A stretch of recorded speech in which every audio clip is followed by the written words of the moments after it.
welcome back to the Mind Vector podcast. If you're a returning listener and would like to support the podcast, give us a like and a subscribe. And if you'd like to share your thoughts, leave them on our YouTube, BitChute, or Facebook. A little bit of lack of awareness on her part. Okay, so now now we're recording. So, yeah, we were talking about basically how would you sum up what we were talking about? Hoes ain't bros. Hoes ain't bros. Yeah, that's always a good thing to remember for guys. I was telling a story with one of my exes. I had been friends with her for a really long time, and we ended up dating like after knowing each other for like at least maybe 7 years or so. But she was pretty tomboyish and everything like that. So to a degree, I had kind of forgotten she was still a girl, and it really hit me once because one day she had the idea of like, let's watch porn together or something like that. And the second I pulled up a video or something, she's like, "Well, you like this or that? I don't have that in this." And it hit me. I'm like, "Oh shit!" So something I always like remind a friend of mine. I always kind of point out to him that if you're dealing with feminists, you have to kind of remember that they're kind of like glass men. That basically the second, like, they'll want that image of a man or whatever, just as capable, just as strong or whatever. But the second it gets tested, they kind of shatter. Like they get emotional. They're going to go back to their true nature. And I think before I had brought up the fact that some girls do that too with dudes. They'll try to feminize their male friends, and it doesn't translate well. So being able to appreciate the opposite sex for their differences, it's something that's kind of hard for people to learn. Yeah, and like it sounds like a little bit of lack of awareness as far as what they need and understanding where they should be seeking that fulfillment. Like like the guy that wanted to feminize his friend is like, well, maybe you want a girlfriend. You don't want or you need your mom. You don't this is not where you should be, asking for that. Wait, there was a guy that wanted to feminize his friend? Yeah, your friend, your buddy. Oh no, he wasn't trying to feminize his friends or anything. I was saying that there's girls I've dated in the past where Oh, that try to feminize guys? they try to feminize guys. They try to Oh, get why did I some. think it was a dude? I'm stupid. But yeah. They it's basically people kind of not appreciating each other's complementary nature. I guess that's the way to put it. Yeah, and you shouldn't try to change people based on your needs either. That's not, that's objectification. That's like, no. You get what you get. Objectification. That's one of those words that I don't know. I feel like I overthink it. I don't feel like it means anything to me. Well, to me, it just means that you're using someone as object for your utility. Oh, okay. Be it emotional, be it sexual, be it, just visual, eye candy or whatever. It's you're not seeing it as a person, as an individual. You're seeing them as like an object of your whatever Yeah, just looking at need. them as a means to whatever need you're trying to hmm satisfy. Yeah, so you're objectifying them as opposed to I person. guess to me, I always overthink it because you could say at any point that someone feels objectified. Because I had a girl that I messed around with one point. She was hmm a friend of mine for a couple of years, and I remember basically when I wanted it to continue, she said she felt objectified, and I was like, "What the hell does that mean?" Well, Which maybe she's like, she brought "You're it on herself. you're a misogynist." I'm like, "No, no, no, no." I But then if like you women quite only a bit. portray yourself as an object, then duh. But Thoughts on Instagram? I guess to me, when I start thinking about that term, it's like we always look at things as how we can use them. That was something Jordan Peterson was saying in one of his lectures, that we don't really see things, we always see objects. So we see Mm. utility, and the stuff that's not useful just kind of goes into our blind spot. Mm. So Yeah. I guess that's why when I think about objectification, because you might have somebody that,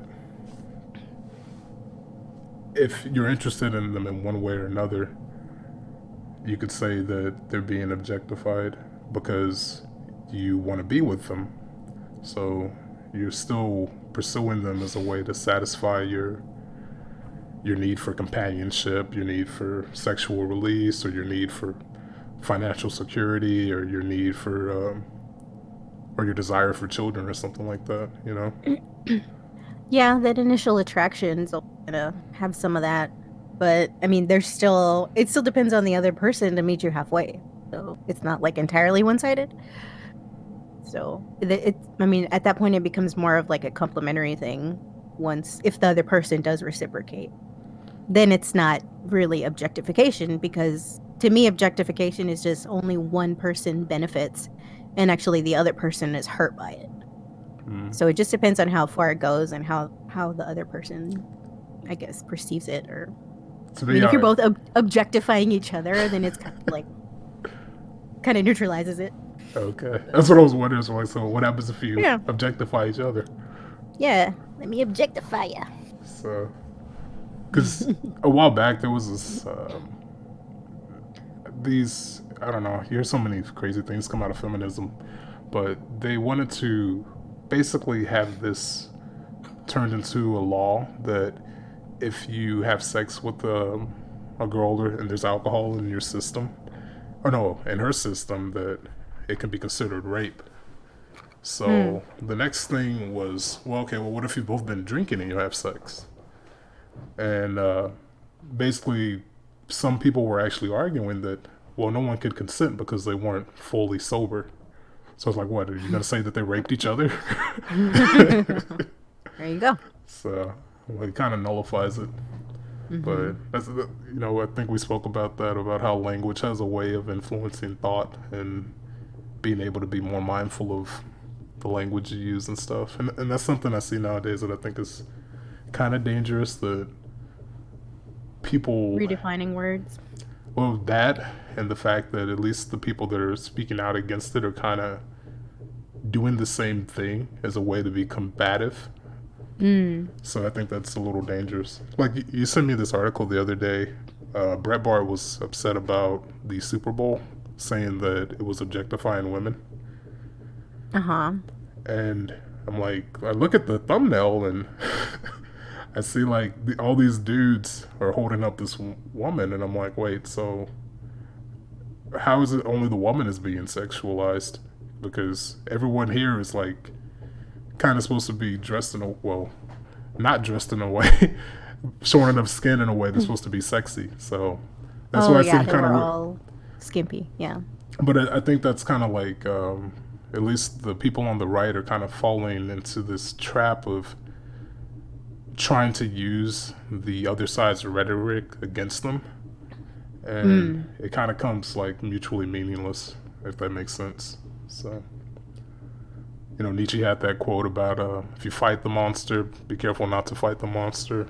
And I think that was Nietzsche too, that said if you stare into the abyss long enough, it stares back. So you always want to make sure you don't get too lost in your enemies or your opposition's habits, because then you just kind of become the thing you're fighting. So yeah, that's an interesting point. But I think with the Super Bowl stuff, it was like mostly just like parents and moms who were caught off guard that there was going to be like partial nudity basically on the Super Bowl halftime show, which is like a family, event that people watch. Like, you don't expect to like have to send your kids off to bed if there's something weird on TV, or have to cover their eyes or whatever. But I don't know, it's all like subjective, because it's not the first time that they've pushed that kind of a line. They've told a line on that kind of thing with Janet Jackson. Yeah, that's what I was thinking too. The whole Janet Jackson thing. I mean, I don't watch sports, so I don't even. Yeah. Yeah, it's always like, oh, okay, that thing's happening again for me, because I'm just so like out of touch with sports. But that's what came to mind too when you said that they're surprised that the Super Bowl had like sex appeal. And then, well, yeah, because the primary demographic for who watches the Super Bowl is dudes. So it kind of makes sense for them to put women up there and titties and whatnot. Yeah, and cheerleaders. Cheerleaders too. They're also dressed in a way that's supposed to be sexually arousing. So, and I mean, the moves and everything. Yeah, I mean, they're not out there like taking the shape of algebraic equations or anything. So, It's not a circus, not a contortionist circus. but Yeah. I don't watch sports, so I was kind of indifferent about the whole thing. I would think that it would just be basically if your kid is really into it with you, and if it is a family thing, I would say probably the best thing to do would be just to record it and edit out whatever you don't want your kids to see. Hmm. So Because yeah, I'm gonna have to. Well, people record it anyway because they don't want to miss you know, and skip the commercials or the whatever the stupid replays. I don't know. But objectification is like, you think that word is just like overused or I think it's a kind of a nonsense word, but I just don't know. because the left overuses it. It's like, oh, you're objectifying me. So I, then you kind of just end well, up I saying call whatever. them in my head. I call them victim words. There's like Right, victim. there's like all these. There's like a victim vocabulary that comes out of the thinking. But I Uh, mean, that it was a thing before, and I just think that their overuse and misuse of it is what probably just it makes people numb to it. You know what I mean? yeah, Just that crying wolf and shit. I mean, yeah. There's people can exploit you, like no doubt. Like people can take advantage of you, exploit you. But usually, when I hear objectification, I think it's kind of a. It's one of those things that is not really anything you can do much about. Like if somebody only wants one thing from you, that Mm-hmm. I don't know if you can really argue them into a more moral position because morals are one of those things that you. It seems like you're almost just. I don't want to say you're born with or not, but it takes a while to actually get moral cultivation, and it takes even longer for something to happen that could adjust your morals if you're on the wrong path. Mm. So Well, see, I don't even because okay. This is a stupid thing about the whole objectification argument is that women we like attention in that way. You know, it's like in it's that way, yeah, in that way because it's I mean it's a source of power. yeah, If you get a guy's attention and he's like he wants it and you're like, oh yeah, you want this, okay, you're gonna have to do a dance, you're gonna have to jump through some hoops, you're gonna have to do this, you're gonna have to do that, you know what I yeah. mean? You're gonna have to give me some money. So You're gonna have there to go kill the mice. Risk life and limb. yeah, kill my ex, you gotta kill all the exes to get to me or whatever. Was that from But Scott Pilgrim? yeah, that's a reference. Okay, I caught it. But if they're effectively like nullifying that whole premise by crying wolf about objectification, and it's like a small loud number of people that are crying about it, you know what I mean? Mm. And it's like at the same time you can't complain if people don't find you attractive. I mean, and these are people who are not really attractive to begin with that are like worried about this whole fucking thing, and it's like, bitch, ain't nobody gonna objectify you. I think if you have that, I think if you have that victim mentality, you'll find some way. Like you can look on Wikipedia, and there's like so many victim words: heightism, lookism, ableism. There's The fuck, yeah. So basically, it's when people are discriminated because they're height. ageism. Yeah, ageism. Mm-hmm. If they're able-bodied or not. If Mm-hmm. they lookism is basically like if they're attractive or unattractive. So Oh my god. so it's like it seems like this language.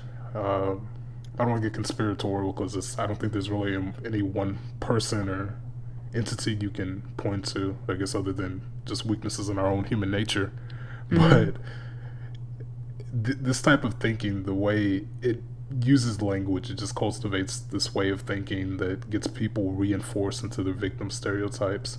And Mm-hmm. like one that I see a lot, at least in online dating, is fetishizing, and Mm. that's one that I think that's like a way you can feel like you're a victim for being attractive or being desirable by someone. Mm. So, because if someone's just wanting one thing from you, I mean, it's, I guess if you're a little perceptive, you can kind of figure it out eventually. Yeah. Um,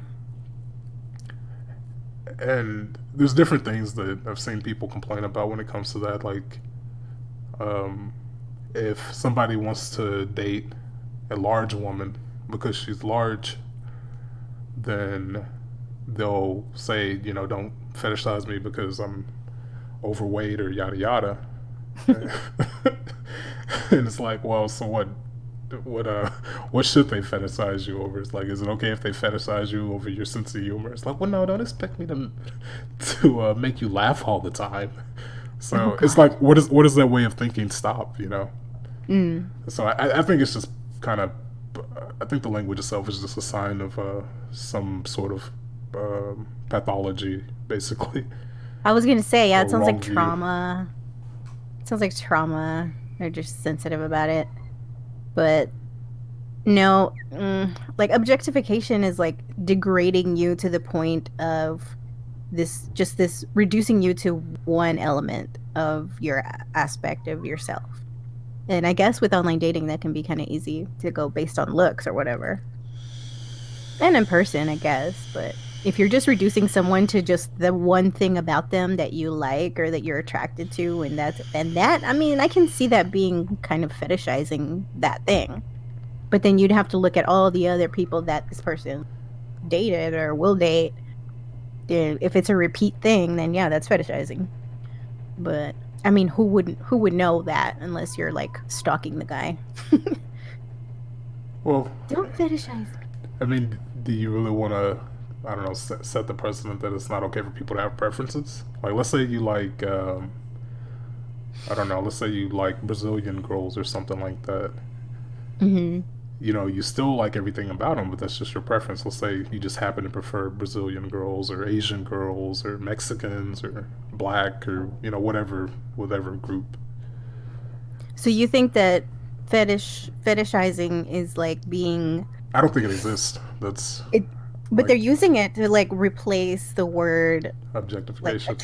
attraction. It's just attraction, right? Yeah, I would Because say they're it's not even basically their using way the of being a word victim of attraction being anymore. attractive to someone for whatever reason. Because Hmm. I get their psychology is that they believe that, oh well, I'm more than just a large woman. I'm more than just a Latina. I'm more than just a waifu. It's Hmm. they want to be seen as more, but unfortunately, like at the beginning, no one knows your soul just by Right. looking at you. And Yeah, that's all they're gonna see. Yeah. if they're all that advanced, then they may not like what they see if they just see straight into your soul. So, The so ESP. yeah, they just start. So, but yeah, fetishize has like a negative connotation to it, whereas attraction has that positive connotation. So, but I mean, there's no way to tell whether someone's fetishizing or if they're just attracted to you. That's just what they like. Yeah, because I mean, there's always stuff about people you that make them worth it. Like Hmm. everyone has some bad traits, but you don't just toss them all. You don't toss the baby out with the bathwater. Right. So I think that if that's the means to which someone shows interest in you, then I don't think there's a problem with that. Because I mean, essentially every girl says, "Hey, don't bang me and leave me," because that's not a good deal for them. Mm. So fetishizing, I don't really think it's one of those things that really need to be said. That's just how I see it. Mm. But it's also like a more, I want to say like intense, but more like obsessive form of attraction. But women like the Because, attention. yeah, they do. If you're obsessing over this like this girl that has whatever trait that is quote unquote your fetish, then you're Hmm. definitely gonna value that relationship more because it's gonna satisfy those that want in you. Hmm. So it can come out in a good way. Like if If it's a match, yeah, if they kind of, if it's compatible, if it's a compatible. but I think I guess maybe I'm wrong if there is something I'm like overseeing here, I think Hmm. at the core it's just basically their way of saying, don't just bang me and leave me. That's all that they're really trying to get across. So that's what I see as like the Right. fundamental point that they're trying to make, and I just think the language that they're using is a little empty in my point of view. So Yeah, and I mean, it could be that they've been like burned before. I mean, I can see why a big girl might not keep a man around, but so then she might end up concluding that maybe they're just with me because they're just fetishizing me, and then once they get whatever, then they leave. yeah, But I don't think that's the entire and it's picture. not limited just to size or No, no, no. whatever. Because girls do it too. Some girls only date really huge guys. So Really? yeah, that's the thing. Well, maybe yeah, and I think I know someone like that. But I was like trying to get What girls aren't behind perfect? Just kidding. I think I was trying to get behind the her way of thinking, or maybe not thinking, but just instinctually why she would be attracted to like just bigger, What's like her? even the dog, like even her dogs are huge, like the dog breed. So to me, it seems like, and she's a tiny girl. She's Okay, I like thought you were not. saying the She's dog not. was overweight. No, it's like a giant dog breed. Okay.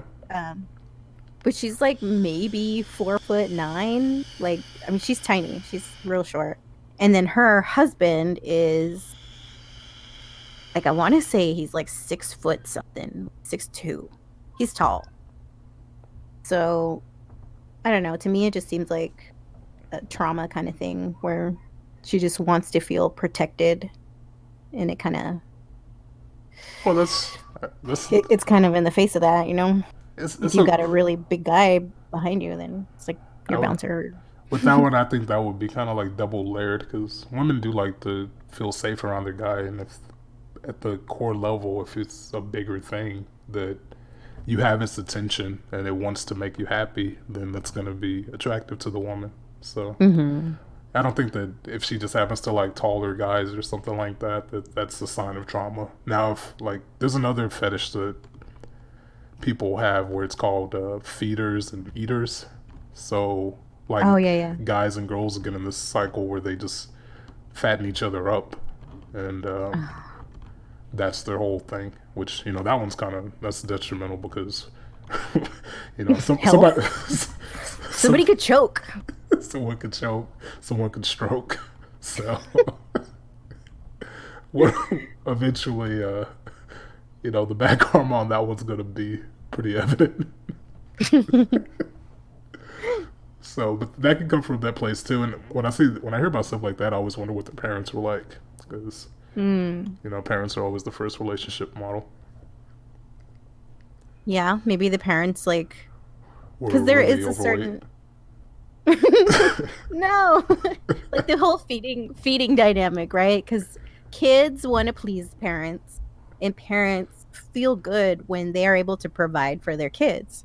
And when just the most primal form of that is to feed your kid. Yeah. So if you have that dynamic where the kid is really just one of those, aiming to please kind of babies, then if they see that it pleases the parent for them to eat, and then that just becomes like their way of connecting and bonding, then I can see where that would translate into intimacy and just that whole Yeah. fetish thing. I can see that Because too. it does feel, I mean, it feels crappy when your kid won't eat. It's like, you're gonna die. I need you to eat.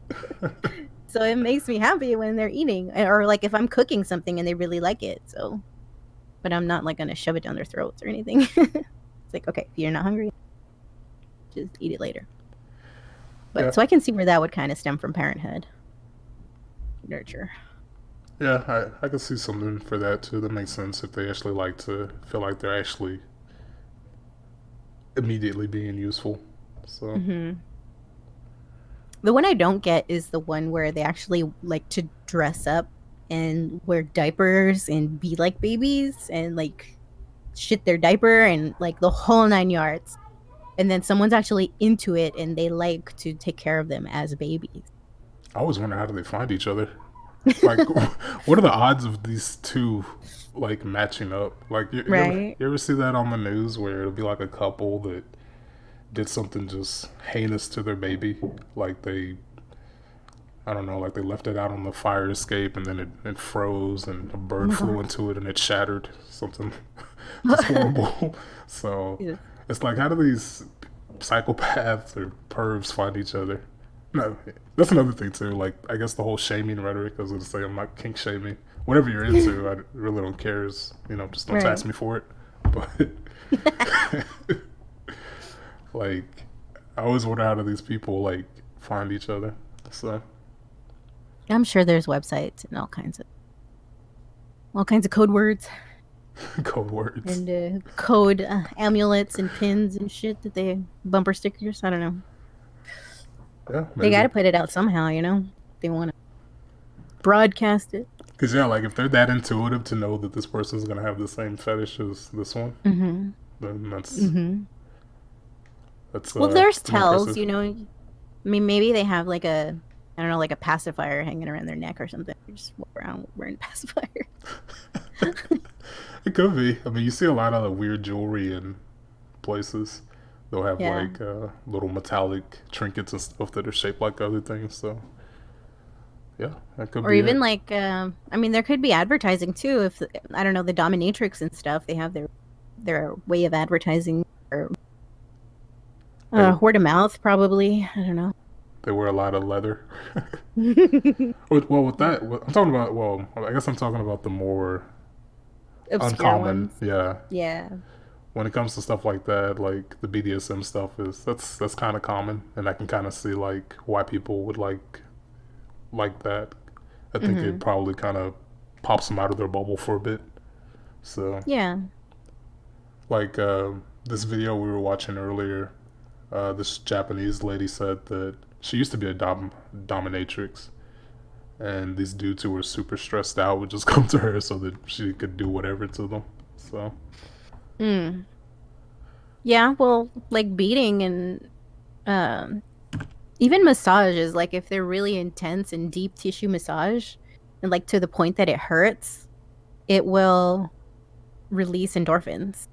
mm, So maybe they just need that extra, stimulation to be able to feel that, just get some kind of relief through their own endorphin. yeah, So, but I don't know. Maybe they may get off of it too. So get off on that. Kill two birds with one stone. but yeah. So I don't know the whole victim thinking about everything, like the whole fetishizing thing. Because, like you said, women like the attention. Because it Hmm. does make sense from a evolutionary point of view. Because if the things that are bigger and more physically capable are able to protect you and they keep your eye on you all the time, that's beneficial. So Yeah, and as women, it's like you want someone to protect you in, you know, the wild or whatever. So you want to be able to attract him, keep him, and have him loyal to you to be able to take care of you. So, but also, I think you brought this up also when talking about the Super Bowl thing, is that the whole contrast in the way of thinking that women don't want to be objectified, but at the same time, they're wearing all this like really seductive like clothing now. But in the same breath, they're like, don't look at me, you know? So I don't know if it's just exclusive to the guys that they don't want looking at them, or if it's pretty because if it's a much, hot guy, you know what I mean? If it's like the I don't know, some yeah. really If hot it's some guy you're movie star, they're not attracted gonna say to, that to him. yeah, they'll They're not be gonna like, pull yeah, that go ahead shit. and grab me by the pussy. Right? So Exactly. Worth a couple $1 billion? Bring it. yeah, exactly. You So I either think it's just win in the bedroom also or win in the courtroom. yeah, I think it's just more discriminatory, kind of off-putting language for those that they don't want attention from. Yeah, and I think it gets because when you keep following that way, I think it eventually you get to a point where people just shouldn't have preferences and everyone should just be interchangeable. And basically, I don't know, kind of like ants, except super special ants, but they're all unique and special, but they're all Mm. different, but they're all unique and special, but they're all different. It goes into this paradox that doesn't make any It's like, sense. okay, well, are we the same or are we different, damn it? Yeah, Which is pick one. Yeah, I don't know. I think we're I always I think a lot wonder of when it comes to language. I always wonder too, like a lot of the time how many disagreements could be settled if people just spoke the same language. You know what I mean? Like, to get deeper into that. Like you have to spend time with people before you can really get that comprehension to how understand. they think and Right. figure out which words can land properly with them. Yeah, like people from New York are like, fuck you to them is basically like, hey, what's up? Yeah. And like for me, that's like, that's horrible. Don't tell me to fuck off. Don't tell me fuck you. That's like awful. Those are fighting words. Yeah, like there's this group I follow on Facebook, Hmm. and they post all these Simpson memes, but a lot of the members are Australian, so they have like a lot of cursing in it. And I've heard that Australians just curse like crazy, though. So Yeah, they're born with fuck you on their lip, just right there. just have Thug Life tatted on their knuckles too, or the babies look like they come out of prison. But Yeah. Yeah, it just depends on the circles that you run, you know. I think because when I first started working at that electronics store that's out of business now, they closed up. Um, that they cursed a lot, and I was not used to it. But then, like a couple months in, I kind of got used to it, and then so that's when I started cursing a lot. But before that, I was like, I never really cursed at all. And then so there was like a little bit of pain associated with me even just hearing the cursing. And then it didn't take that long for me to kind of like integrate and then just loosening up and just get used to it and start cursing. yeah, you get desensitized to it.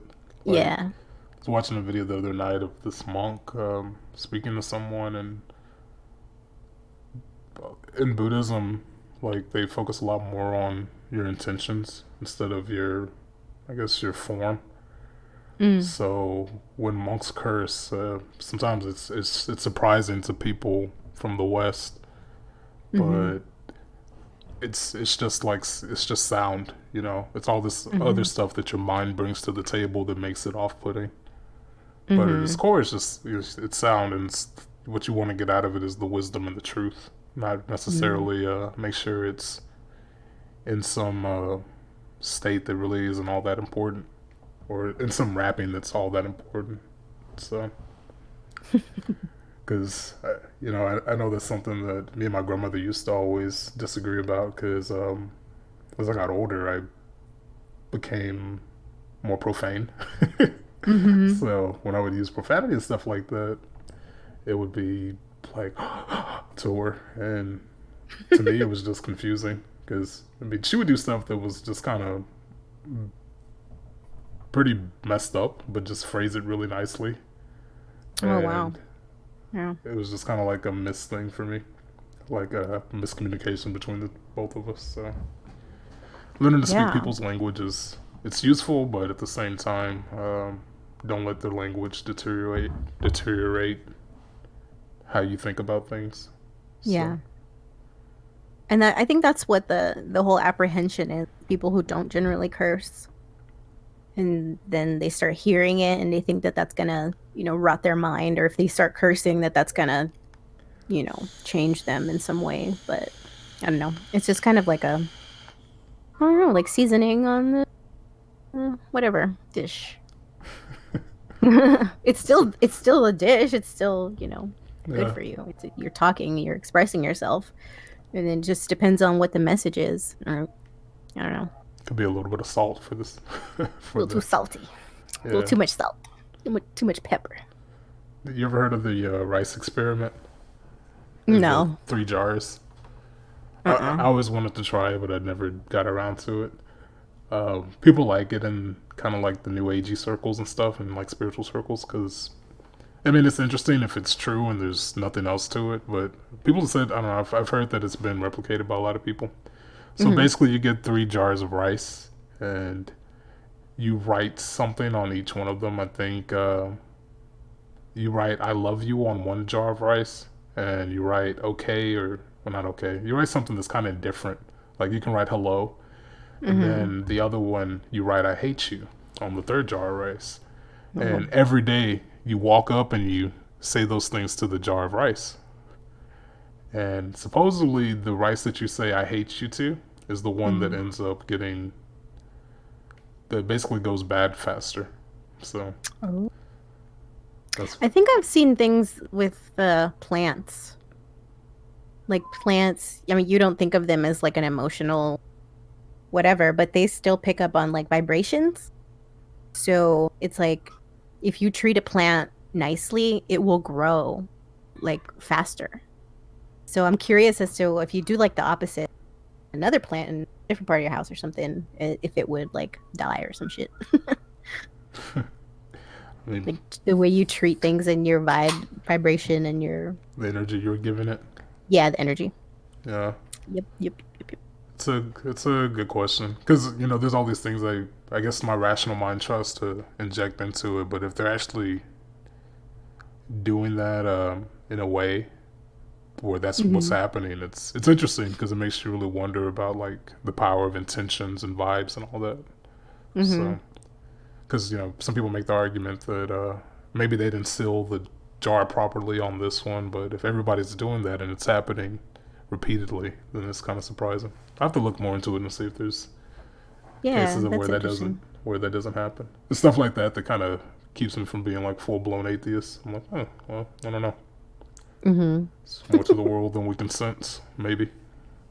Yeah, all that to say that you should look at people's actions more than what's coming out of their mouth. Although I rethink that sometimes because if you're if you're gonna walk the walk or talk the talk, then why would you say something that is kind of not in line with your belief? If you wouldn't actually if you don't actually mean fuck you, then why would you say it? You know what I mean? That kind of thing. And I don't know. I guess for an autistic, I'm not autistic, but if you said that to someone who was autistic, they would actually take you for your word. You know what I mean? So if you want to properly present yourself accurately to people that don't know you, then you're not gonna be that comfortable, I guess, anyway. But I don't know. It's just kind of it's what Jordan Peterson says. It's like speak clearly and speak accurately and be truthful. So It's then true. then and then because it's an extra step to have to try to interpret somebody's intention when their language is not kind of it doesn't really match up. So I don't know. It's annoying to me a little bit. Yeah, absolutely. It's consistency. Everyone likes consistency because you don't Yeah. want to be guessing. But at Yeah. the same time, I guess sometimes people can be more abrasive in their persona opposed to how they actually are. So Right. And the the exact opposite could be true. opposite. Yeah, if they're like super nice in your face and then stab you in the back when you turn around. Yeah. Fuck. So Watch those are the ones you want to watch out for. The nice ones. the people Someone's that too nice for that no never reason. curse and always just kind of speak with a silver tongue. Mm. But Mm-hmm.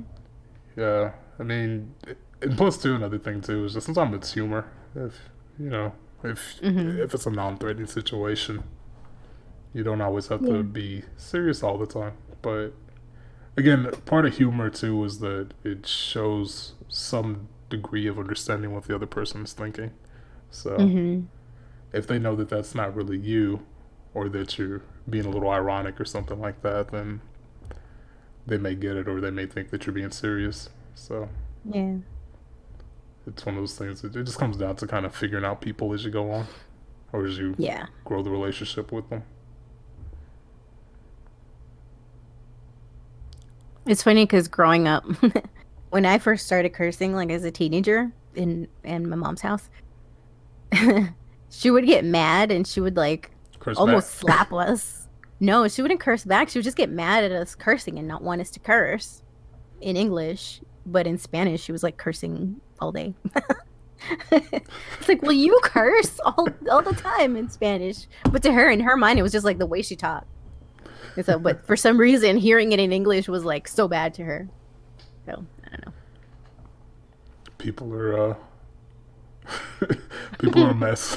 know. People are a mess. That's all I can say. Hypocrites. It's like, yeah, saying things is bad, but just popping the kid in the face, that's acceptable. Yeah. So, yeah, people, they have their heads on sideways and backwards a lot of the time, so you never know what you're gonna get.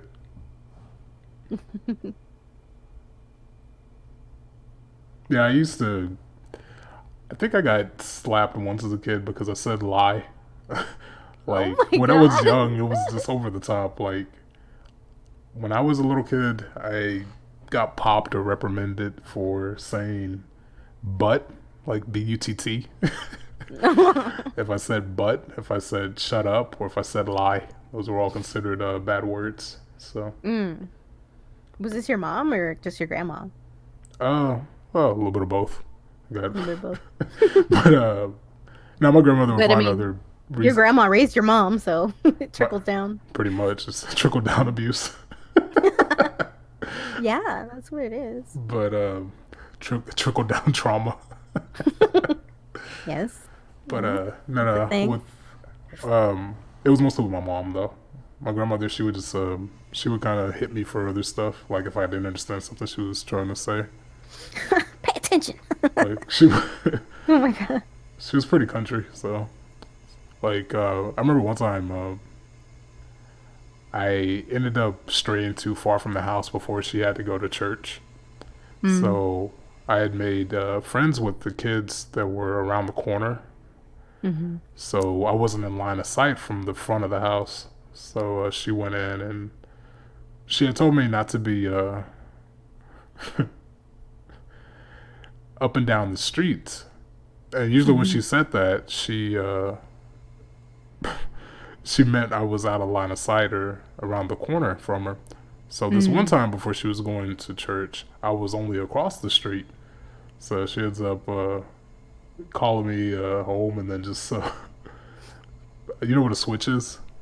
Hmm. Yeah, so she gets like a switch and just like starts going at me, and then Damn. I go outside and I'm just sitting on the porch, and then some of the neighborhood kids come by and they're like, "What are all those marks on your legs?"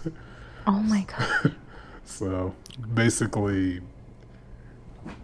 she was upset that I had Disobeyed. yeah, but I had no idea what she meant by "don't be up and down the streets." So I don't know. I guess like stuff like that. Since my family was its own brand of fucked up, I guess I got pretty good at trying to like focus on what do people mean more so than what are they actually saying. So it also helps when Oh. it comes to reading people too. Hmm. So Mm. Yeah, be like, I need clarification. Is this what you mean? well, Damn. yeah. Sometimes I can kind of see. I feel like I can kind of tell a little bit before they clarify. So like, I Hmm. have to watch out for this or that with certain people. Yeah, there's a little bit of correlation with trauma and emotional like IQ, just because it's like survival, So you kind of have to Raise it. you want to get ahead of it before it comes at you. You know what I mean? Yeah, So you're like on alert a little bit. yeah. It's some of the saddest things too, because Hmm. think about it across nature. Like some of the nicest dogs, are the ones that have been abused. Mm. So Yeah, and they just want to not they be just hit. want to pretty yeah. So Mm. same thing too. Like even in dating, like you find girls that have been like really abused, And a lot of times they're really sweet. So Yeah. That's how they get you. Then they go psycho on you. that's how they get you. That's how they get you. I mean, sometimes, I mean, they won't be perfect because obviously Mm-hmm. they have all these other things that kind of distorted them. Everybody's got their trauma. So, Yeah, everybody's got some kind of trauma. What I don't get is why some people feel the need to like broadcast it by like getting tattoos. It's like it's like broadcasting it to everybody. Like everybody has something. Why tattoos? yeah, tattoos are one of those things I never really understood. I know some people like them though, like on across the sexes. I know some guys like girls with a ton of tattoos, and But the guy vice you versa. will already have like some ink on But usually. I don't know exactly what that is. I like bare skin more than this sounds kind of serial killer, but I want my lampshade to be like, you know, unblemished unblemished. perfection. But no, like Here's some lotion. Rub right. it on. Or you get the hose again, or you get the switch again. But basically, I prefer without. I think just the skin itself looks better than all the ink and drawings and stuff and quotes. The quotes.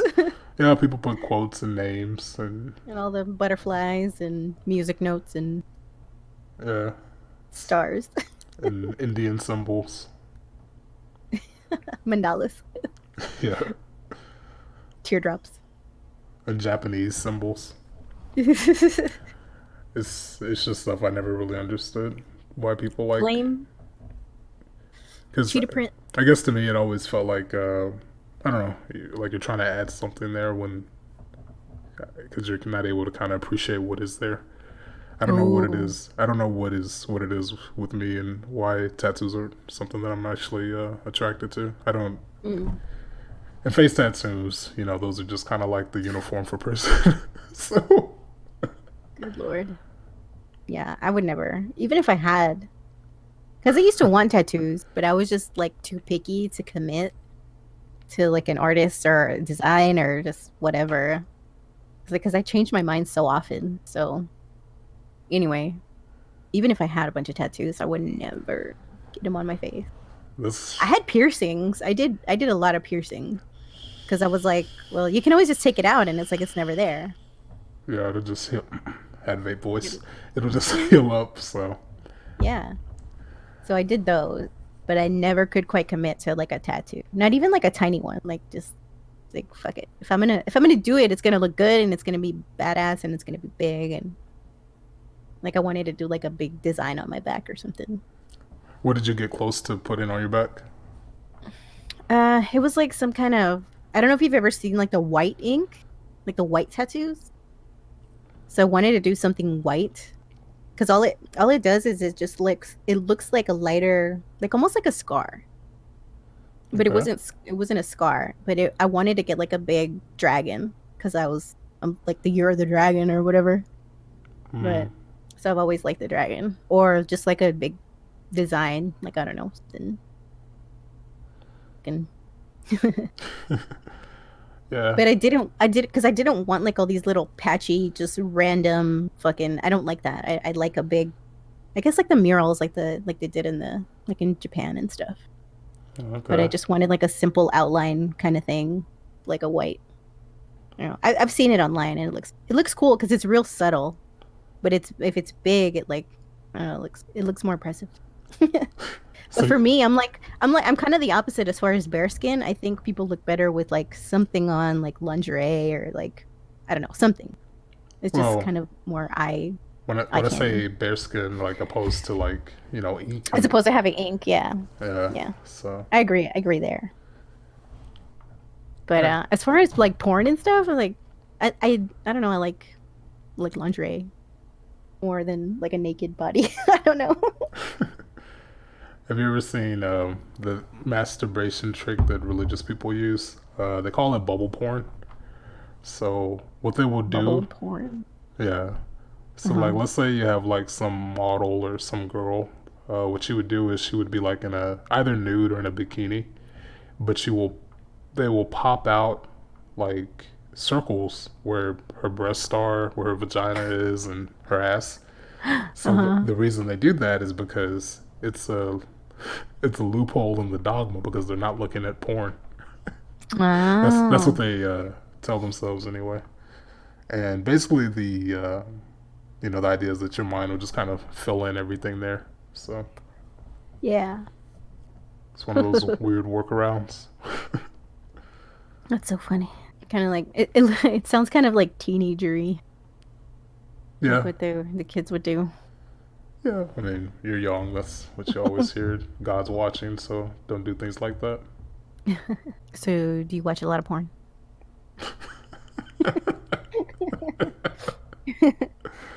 Define a lot. Oh, I don't know.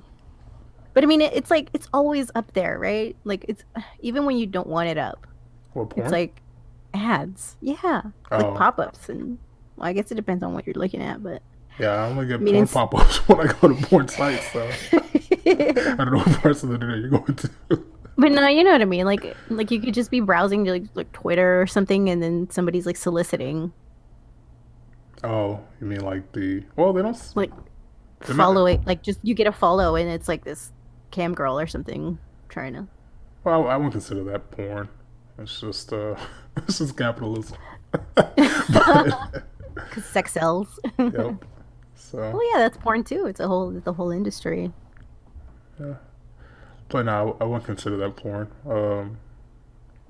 Yeah, I mean, sex is everywhere. So when it Hmm. comes to the Super Bowl thing, I don't know exactly what the future's gonna look like with that because Mm. it's just been becoming more and more normalized. So Well, I don't know, because like there are some artists that don't flaunt, you know, they don't. I don't. To me, it seems like a compensation for talent to yeah, show that much skin and base their popularity on that image, I mean, as opposed to and I'm thinking of like singers in particular, but um, and there are artists, good artists out there that don't do like use sex appeal to sell themselves. I mean, Like Billie Eilish comes to mind, and she's very covered up. Like you don't see anything. She's very baggy and just I don't know. I don't know who that She's is. not. She's a pop singer. She's really popular right now. Oh, okay. I like her music. She's got if you ever listen to like her acoustic sets, they're really good. Yeah, I mean, But not I all. actually prefer them to her like regular stuff. But There's a lot of female singers out there that don't sexualize themselves, so yeah, they exist. Adele. I've heard Yeah, that name. She made Hello, Adele. right? Hmm. Yeah, I remember. Yeah, and who else? Sia, I think she She did. did some Eminem songs, right? Maybe I'm not sure. Did she have a music video where I don't know if that's actually her or not, but She sings that chandelier song. never heard of it. I want to swing from the chandelier. She's got a really powerful voice, but it's kind of high pitched. Oh, okay. You probably heard her music. You just don't know it was her. But yeah, she's one of them that doesn't. She doesn't even like show her face. She's just like in costume for the Okay, time. maybe that was her. I think I saw some music video where they had like a model representing her or something like Hmm. that. So I don't remember Yeah. if the girl was burned or had a skin condition or what it was. But that was supposed to be her whole thing is that she doesn't show her face. So Hmm. yeah, I think she was in that Eminem song, "Guts Over Fear" or "Beautiful Pain." So Yeah, I think she was in like one of the Kanye West, his church thing. mhm. She did a pop up on one of those, singing gospel music and stuff. So I don't know. It just depends on people's values, I guess. and their talents. So I mean, And their talent. Yeah, if you've got talent, you don't need yeah, I mean, if they want to compensate. put a little extra with it, they can go with it. So Because there's like, I mean, there's a difference between like beauty and just straight up sex. You can look at a young sexy chick and not think of her as beautiful. And then at the same time turn around and see like an older, 40 something, 50 something woman that's starting to show her age. May not be as sexy, but you can still see her as beautiful. You know what I mean? yeah, So there's like that. There are two different things that sometimes will get conflated, and then there's talent.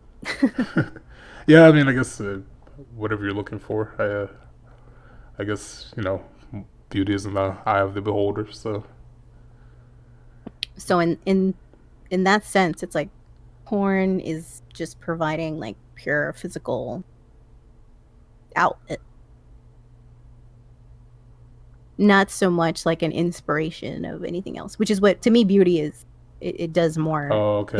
It just does more. It touches you a little bit deeper. There's more depth to it, as opposed to just sex. It's more like, Yeah, I could see that. That'd be pretty interesting. That's an interesting definition for the word beautiful. That it gives you some type of inspiration or motivation. Yeah, I like that. So you dig it. You dig it. yeah, I would say a song could be beautiful. I don't know if I would say that A about. song. Yeah, We're talking about physique here, aesthetics. Oh, Yeah. I mean, because well, I would say I would take beauty to be more conceptual then, because if it's just physical, then you could see a really good looking porn star that might inspire you to work out or something like that. So Yeah, then you that's could true. say that, oh, she's beautiful, but I wouldn't really. I don't know. It seems kind of. It's not my personal language to say that though. To say that, yeah, I would say a because porn okay, star is beautiful. So but you would say that to like a regular girl, yeah, like if it's some girl that I'm whatever. emotionally invested in, yeah, You wouldn't say, "Hey, you're sexy," because then that's like I would say just probably both if or I'm invested in her. So because to a woman that just sounds like okay, you just want sex. all right, But if you use different terminology, then like more, beautiful, then it's more like, oh, okay. He wants to well, look into my soul. spoiler alert, like everything is a men saying they want sex. You ever hear Yeah. Chris Rock's skit like if you tack on everything a man says with want some dick after it, then you understand men. So Yeah. a lot of girls, Yeah, but you gotta play the game. yeah, You gotta play the game to get close. suppose. I've come full circle about being There consistent with your actions and your words. you Gotta play the game. go. Means to an end. Means to an end. Yeah. Get the sex without objectifying them. There you go. It's like Chris Voss negotiation tactics. Yeah, I still need to watch more of those videos. I know you showed me They're his really channel. good. They're really good. Yeah, you said he used to be a hostage negotiator. FBI hostage negotiator. So he's probably really good at talking up the ladies. Because you gotta kind of get into the other person's head, but like simultaneously steer them in the direction that you're wanting them to go in for a desired outcome, which is manipulation. But if they're willing to play along, then is it really manipulation? Same thing with objectification. Again, that's why it comes off a little abrasive sometimes, but that's why I'm just clear about my intention. Because they Yeah. can say, well, you're manipulating me. Like, how? I told you that I just want this. So it's like, But that's you the were thing willing though and with consenting the entire way along. yeah, that's true. These days usually you need full on consent, like 100%, And a lawyer. and a lawyer And a and a contract. camera or like a camera And a camera. like proving see she was consenting. Yeah. There So was no it's objection. funny. So many laws that it's just new problems because that's illegal too if you record.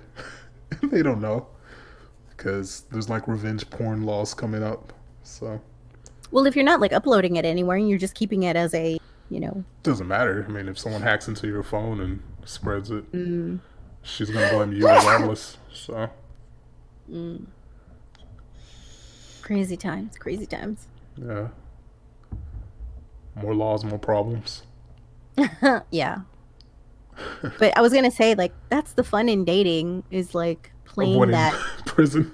Just kidding. Oh my God. Go Yes, on. it's a lot of fun to stay your ass out of prison. But like the whole nuanced game of uh, getting to a point without outright saying it and having that person reciprocate. You know what I mean? It's like a nuanced level to it. But that's I guess in online dating is not as clear cut as in person. It depends on the girl. Like, it kind of depends on what level Which I she's at. So, a lot of girls yeah. will appreciate like subtlety. Hmm. They appreciate subtlety a lot more than just this or that. So, Being too direct. yeah, too direct. So, looks like we're coming up on the 1 hour mark. We're gonna go ahead and close that here. So, everybody that tuned in, we thank you for spending your time with us. If you enjoyed the podcast, you would like to support us, give us a like and a subscribe, and leave your thoughts in the comment section. And we'll speak with you guys on the next episode.